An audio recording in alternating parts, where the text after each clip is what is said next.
Okay.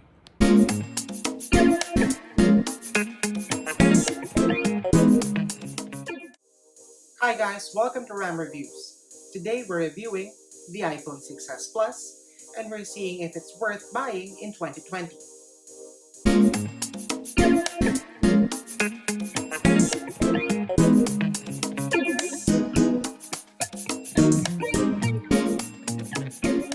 To try and quickly answer your question, yes, the iPhone 6s Plus is still worth buying in 2020.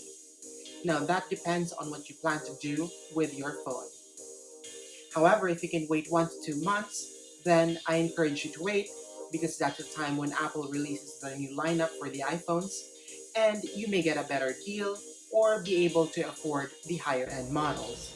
I've been using the iPhone 6s Plus as my secondary phone for the past year, and I can say that for a 5-year-old phone, it still gets the job done. I can still do most of my productivity tasks like opening Word documents and doing some light editing in Excel, and I can also do some decent gaming like Mobile Legends and Clash of Clans. However, when I tried, this phone had a hard time running high-end games like PUBG. You can purchase this phone brand new. The price ranges from 17,000 peso to 19,000 peso depending on the storage that you need to use. For the lower 32GB storage, that will cost you 17,000 peso, and for the higher 128GB, that will cost you 19,000 peso.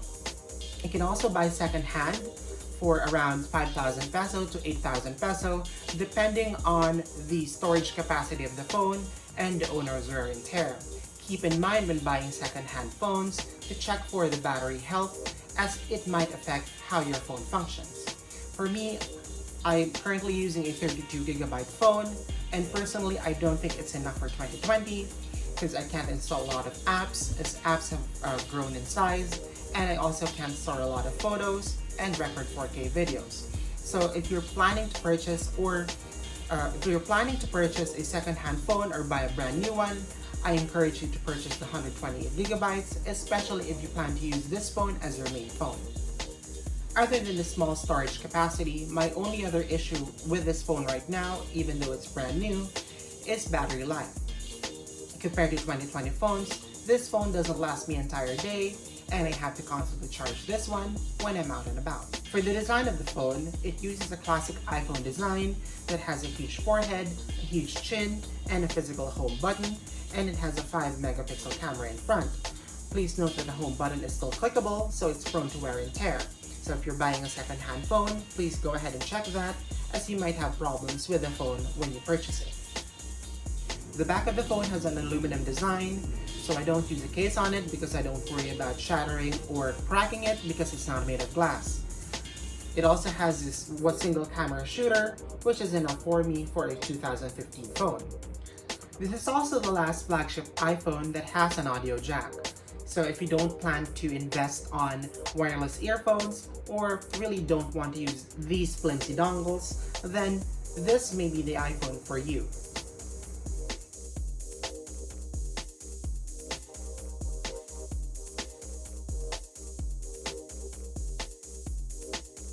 If you really want to use this phone in 2020 and worried about the 5-year age of the phone, don't worry because Apple is well known for supporting their devices long term, and this phone is no exception. This phone can still be upgraded to the latest iOS, which is iOS 13.6.1, and it's still slated to receive the latest update, which is iOS 14, to be released later this year. Personally, I think that this phone is still good for 2 years before it becomes obsolete, so you get your money's worth. However, as I mentioned earlier, if you have time to wait for 1 to 2 months, then I encourage you to wait because that's the time that Apple releases their new iPhones and you may get a better deal for this phone.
I hope this video helped you answer if the iPhone 6s Plus is still worth it.